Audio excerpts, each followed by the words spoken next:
Bonsoir et bienvenue. Nous sommes dimanche 10 juillet 2022, jour de la Tabaski, mais également date de démarrage officiel de la campagne électorale. Et comme vous le savez, 8 listes sont en compétition. Elles auront chacune dans ce journal de la campagne 5 minutes. Un temps d'antenne, un ordre de passage et un système de rotation entendu entre le CNRA et les partis politiques. Et je rappelle que ce journal de la campagne est placé sous le contrôle et la supervision du CNRA. Il vous sera présenté ce journal en 2 tranches, 19h20 et 20h40. 4 listes diffusées en première tranche, 4 autres en seconde tranche. Et comme il est d'usage, toutes les premières déclarations ont été enregistrées dans les studios de la RTS. Je m'en vais donc vous livrer la première déclaration, celle de la première liste qui a été tirée au sort, Bokk Gis Gis Liggéey. mbokki Sénégal ñi ci biir réew mi ak bitim réew ak sunuy soppe yi bokk ak ñun réew mi maa ngi nuyu ñëpp mag ak ndaw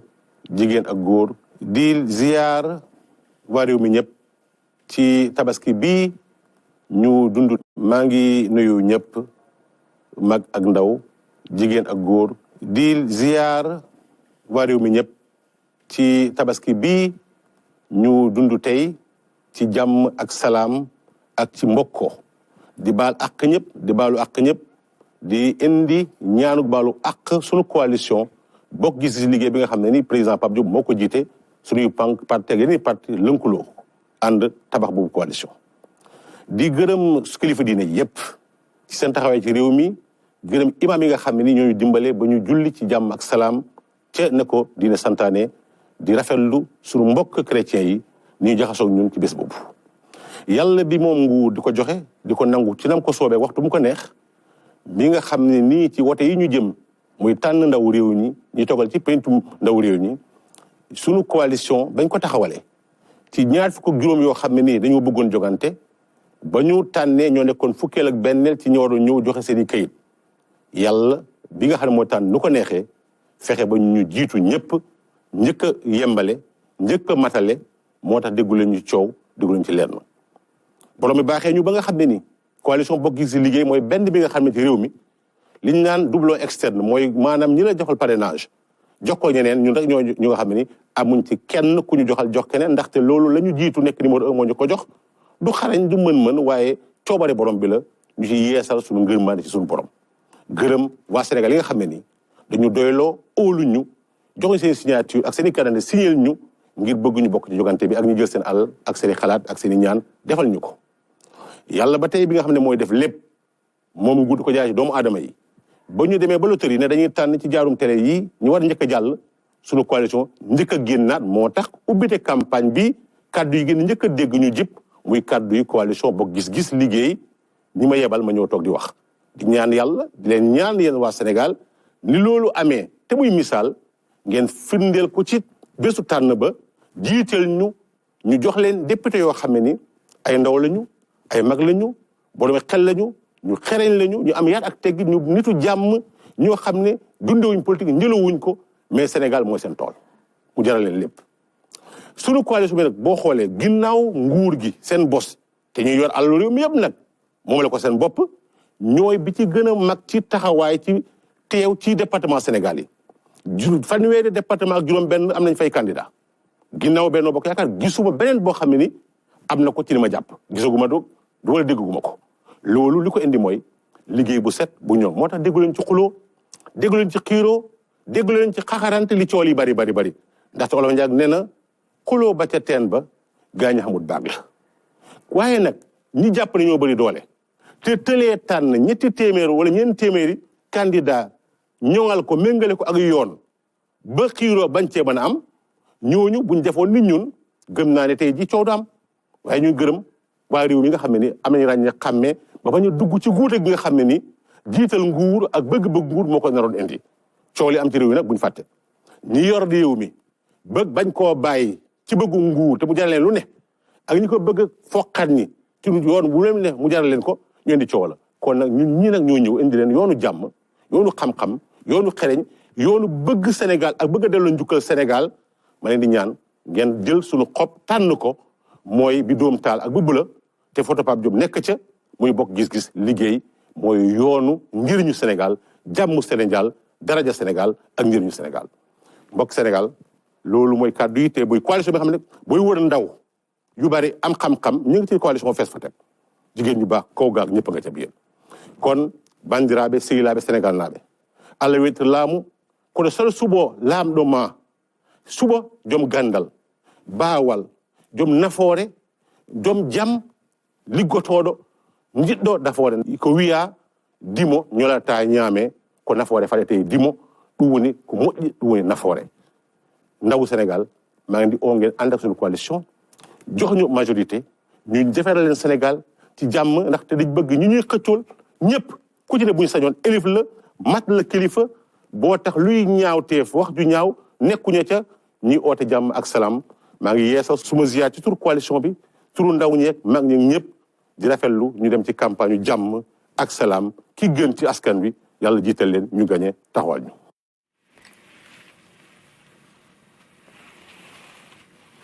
Dans le programme qui nous est parvenu, Bokk Gis Gis Liggéey fera demain une déclaration enregistrée depuis la permanence de Bokk Gis Gis sur la VDN. Après Bokk Gis Gis Liggéey, nous passons à la deuxième liste dans l'ordre de passage conclu avec le CNRA. La liste de Benno Bokk Yakaar, toujours dans une déclaration enregistrée. La liste de Benno Bokk Yakaar, toujours dans une déclaration enregistrée dans les studios de la RTS. Assalamu alaikum mbokki Sénégal. Assalamu alaikum mbokki diaspora. Maa ngi leen di ziyaare ci bésu tabaski bi di ñaan yàlla defal nu jàmm saxal fi jàmm. ñu ngi aussi ñaan yàlla may ñu nawet bu barkeel ginnaaw sunu mbokk yu bari ci mbay la ñuy dunde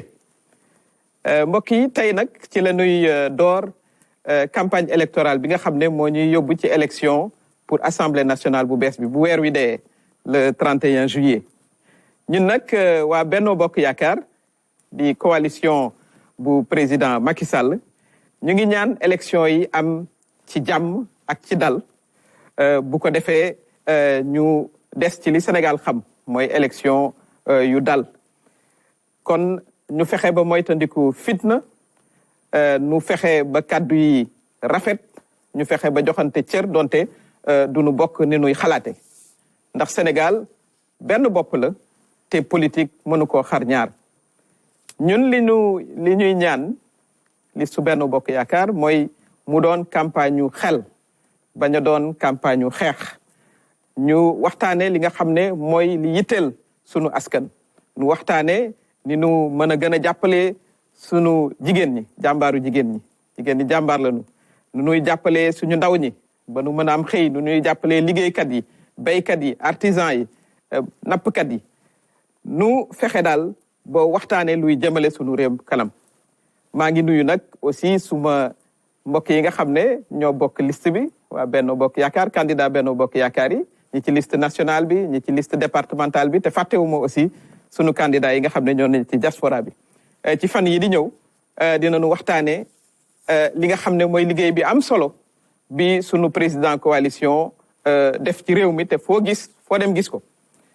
tàmbale ko fii ci Ndakaaru ak TER bi nga xam ne soppi na dundinu junni waa Dakar ak ñi dëkk ci banlieue bi ba ci BRT bi nga xam ne ci la ñuy liggéey président liggéeyam foo dem ci Sénégal gis ko muy ba ci Ila Morphil ba ci Kalunaay ca Casamance boo yéegee ci pont wu Gambie bi wàcc fa nga xam ne ñu bari fa lañ daan fanaan buñ bëggaan dem Casamance pont wu Rosso pont wu Marsassoum jigéen ñi jàppale na leen bu baax a baax ci seen liggéey ak ndaw ñi programme mu xëyu ndaw ñi nga xam ne li ko tax a jóg mooy fexe ba suñu ndaw ñi am formation am liggéey mën a tedd fii ci seen réew mbokk yi nag xam ngeen ne ci ñaari at yi ñu génn jamono xat na ndax corona ak guerre bi nga xam ne am na Ukraine jamono nag fépp la xate du Sénégal rek àddina wërngël képp waaye président Macky Sall indi ci aussi def ci liggéey wu am solo pour que njëg yi mu mën koo téye njëgu yi nga xam ne moom la ñuy dunde muy ceeb muy diwlin muy farine booy seet def na ci 40 milliards ak ñett pour téye njëg yooyu jàppale na aussi ñi nga xam ne vraiment seen doole bëriwul jaboot ji nga xam ne dafa soxla ndimbal def na lu tolloog 40 milliards ak ñett ci liñ naan cash transfer maanaam yónnee ko ci téléphone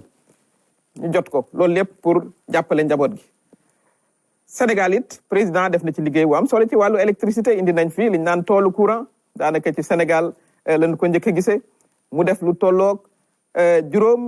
juróomi téeméeri milliards pour jàppale njëgu électricité bi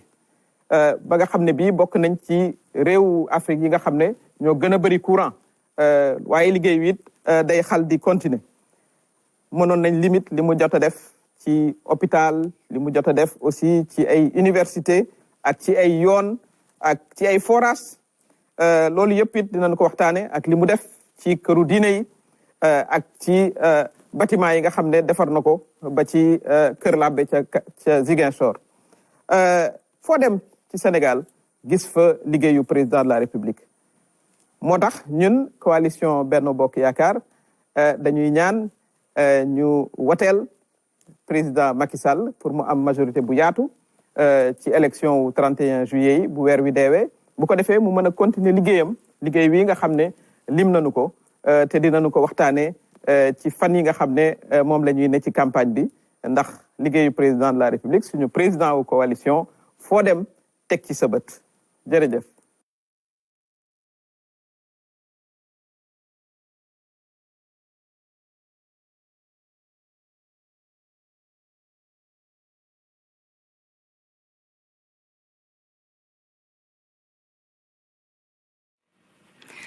Et dans son planning de mai 11 juillet 2022, Benno Bokk Yakaar quittera Dakar pour Touba avec un meeting d'ouverture à Mbacké. Les étapes de Linguère, Dara, Thiamène, Koki, Louga, Pal et Saint-Louis sont aussi dans le programme de Benno Bokk Yakaar. Troisième liste à passer, sa déclaration dans cette première tranche du journal de la campagne électorale, la grande coalition Wallu Sénégal. asalaamaaleykum mbokku Sénégal sunu mbokk yi nekk ci biir réew mi ak ñi nga xam ne si waa diaspora bi la man Mamadou Lamine Thiam mandataire national la grande coalition Wallu Sénégal maa ñëw fii tey ci turu président Maître Abdoulaye Wade nga xam ne si mooy président coalition bi di tête de liste bi di leen nuyu ci turu coalition boobu nga xam ne si PDS moo ko composé ak Tekki ak ACT ak LD ak Tabax ak nekkal fi askan wi ak syndicat bu ñoom Alpha Ndoye les Verts ak waa Bamtare ak yeneen ñu ci bokk ñëw tey jii fii di leen nuyu te di leen déwénal ci tabaski gi nga xam ne si moom lañ yendoo dund tey di ñaan yàlla yal na ñu yàlla defal ñu bokk fekke déwén président coalition bi dafa jëloon ay ndaw yónni leen ñu dem wëral ko kilifa diine yëpp fan yi ñu wër kilifa diine yi dem ba jàngu bi recevoir ñu wax leen ñu ñaan ci réew mi indi ñu ci dal mi ngi leen di gërëm di leen sant ci dal googu ñu dalal ay ndawam ak li nga xam ne si lim leen doon ñaan te gis nañ ci dal ci Sénégal loolu yëpp nag li xewoon Sénégal fan yi Sénégal mi ngi war a def élection 31 juillet te duggul ci woon ci dal loolu yëpp li ko indi mooy rupture de confiance bi nga xam ne si dafa am diggante wujje gi ak gouvernement bi ndax ñoom ñoo rompre loolu da ngeen xam ni président Abdou Diouf président Abdoulaye Wade dañ leen ko laajoon ñoom ñëpp ñu def ko ba jël un ministre de l'intérieur neutre bu bokkul ci parti mu teg di organiser élection yi gouvernement bi bañ na loolu tegal ñu fi koo xam ne si kenn d'accord ci loolu moo tax gis ngeen lépp li xam ne si xew na suñu diggante parrainage bi nekk na lu nga xam ne si dañ cee salfaañe suñuy droit ak suñuy yelleef boo passé parrainage bi nga dem ci liste yi coow yiñ ci am yëpp a ngi ci liberté de yi nga xam ne si Sénégal yëpp amoon nañ ko constitution bi Sénégal may ko nit ñi loolu yëpp gouvernement bi salfaane ko ba tey jii gis ngeen ni état de droit bi dafa nërmeelu loolu moo tax situation bi nekk ci Sénégal loolu nag bu fekkente ni dañ cee bëgg a taxaw bëgg ko régler dañuy fexe ba woteel la grande coalition Wallu Sénégal ci élection yi ñëw bu ko defee ñu am majorité assemblée nationale buñ ko amee ndax lépp li nga xam ne si neexul Sénégal tey te mu am fi Benno Bokk Yaakaar mi ngi ko defee ci majorité bi nga xam ne si moo nekk assemblée nationale foofu la ko yóbbu di salfaañe lépp li nga xam ne si mooy droit sénégalais yi ñu defal leen ko te loolu moo tax tey jii Sénégal nekk ci guto gi mu nekk si mooy droit sénégalais yi ñu defal leen ko te loolu moo tax tey jii Sénégal nekk ci guto gi mu nekk sénégalais la réputation de notre pays, qui était un pays démocratique, qui était un pays de paix, qui était un pays où régnait la concorde sociale, a été rompue. Nous étions habitués à faire des élections paisibles parce que nous avions un code électoral consensuel que nous avons obtenu grâce à la médiation des institutions internationales dont le NDI. Le régime du Benno Bokk Yakaar a bafoué ce consensus en introduisant à l'Assemblée nationale de nouvelles lois, ce qui fait aujourd'hui la rupture. En nous imposant aussi un ministre de l'Intérieur partisan. Ceci a été une rupture de consensus qui a été établie au Sénégal depuis le régime du président Diouf, depuis le régime du président Wade. On est habitué au Sénégal à avoir des élections organisées par une autorité neutre. Le fichier électoral est aussi un point de rupture. Aucun parti de l'opposition n'en dispose. C'est une nébuleuse que nous demandons, nous réclamons, nous ne l'avons pas. Le système de parrainage, nous l'avons décrié, mais malgré tout, le régime du Benno Bokk Yakaar nous l'a imposé. Tout ceci, ce sont des forcings qu'il organise. Des lois scélérates qui excluent les citoyens en les privant de leur droit de vote, comme on a fait en rayant sur les listes Khalifa Sall et notre frère Karim Meïssa Wade. Tout ceci montre donc que le régime de Benno Bokk Yakaar rompt l'ensemble des consensus qu'il y avait au Sénégal. Et pire, pour couronner tout cela, le régime du Benno Bokk Yakaar pousse l'État du Sénégal à ne plus respecter sa signature internationale en refusant d'appliquer les décisions prises par les juridictions supranationales. Ce qu'on a vu dans l'affaire Khalifa Sall, dans l'affaire de Karim Wade et dernièrement avec les parrainages avec la CEDEAO. Si l'État arrive à ses fins, c'est parce qu'il a une majorité mécanique qui le lui fait passer à l'Assemblée nationale. Nous vous demandons donc de voter massivement pour notre coalition. Nous allons alors rétablir l'état de droit et l'ensemble des acquis démocratiques. Je vous remercie.